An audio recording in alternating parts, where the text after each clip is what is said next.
అడుగుతా ఉన్నా, ఇవాళ ఒక్కొక్క మెడికల్ కాలేజ్ వేల కోట్ల రూపాయల ఆస్తిని మీరు పీపీపీ చేస్తా ఉన్నారు. సార్ అది పక్కన పెడితే కోవిడ్ కారణంగా గవర్నమెంట్ మెడికల్ కాలేజ్ ఇక్కడ మన పక్కనే కాకినాడలో రంగరాయ ఉంది, కొన్ని వేల మంది ప్రాణాలు కాపాడింది. అదే మీరు ప్రైవేట్ మెడికల్ కాలేజ్ కానీ లేదా ప్రైవేట్ హాస్పిటల్స్ కానీ ఈ విధానం జరుగుతుందా?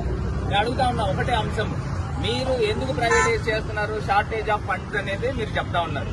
మీరు ఉన్నదే కేంద్ర ప్రభుత్వంలో, మీ మద్దతు, మీ ఎంపీల మద్దతుతో కేంద్ర ప్రభుత్వం అక్కడ నిలబడింది.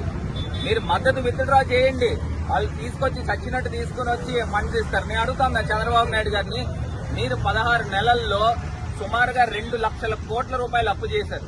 ఇవాళ ఈ 17 మెడికల్ కాలేజీలకి మీరు బడ్జెట్ ఎంత అంటే వర్కింగ్ క్యాపిటల్ కన్స్ట్రక్షన్ కి 8,300 కోట్ల రూపాయలు.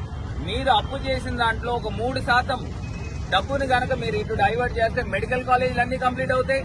ఇప్పుడు ప్రజలకి, పేద విద్యార్థుల మాట పక్కన పెడితే పేద ప్రజలు వీళ్ళందరూ కూడా ఎక్కడికి వెళ్లి వైద్యం చేయించుకుంటారంటే కార్పొరేట్ హాస్పిటల్లోనూ లేకపోతే ప్రైవేట్ మెడికల్ కాలేజీల్లోనూ వైద్యం జరుగుతుందా?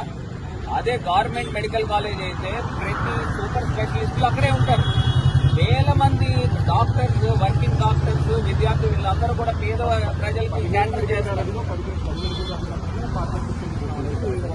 15% మాత్రం పూర్తిగా ఓవరాల్ గా రాష్ట్రం అసలు ఎందుకు ఇవ్వాలని అడుగుతా ఉన్నా.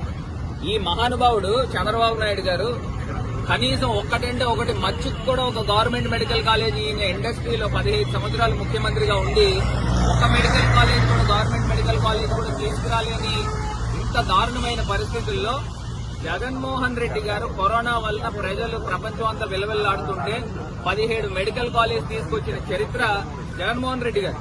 దాన్ని నువ్వు ప్రైవేటైజ్ చేయడానికి మీరు ఎవరైనా అడుగుతా ఉన్నా. ఇంత దారుణమైన వ్యవహారం జరుగుతూ ఉంది.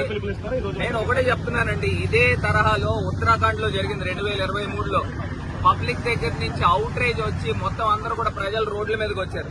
నేను ఇవాళ ప్రజలందరికీ కూడా విజ్ఞప్తి చేస్తా ఉన్నా, ఇది మీ ఆస్తి, మీరు హెల్త్ ఫర్ సేల్ ఆంధ్రప్రదేశ్ లో హెల్త్ నమ్మేస్తా ఉన్నారు, ఇది ప్రైవేట్ పరం చేస్తా ఉన్నారు, ఇది మీ ఆస్తి. ప్రజలందరూ కూడా రోడ్ల మీదకి వచ్చి చంద్రబాబు నాయుడు గారికి, ఈ ప్రభుత్వానికి బుద్ధి వచ్చే విధంగా, గోవాలో కూడా ఇదే తరహాలో జరిగింది, ఉత్తరాఖండ్ లో జరిగితే మొత్తం అన్ని కూడా ఆపారు. సో అదే తరహాలో ఇక్కడ కూడా ప్రజలు ముందరకు వచ్చి ఆపాలని కూడా ఈ సందర్భంగా తెలియపరుస్తా ఉన్నా.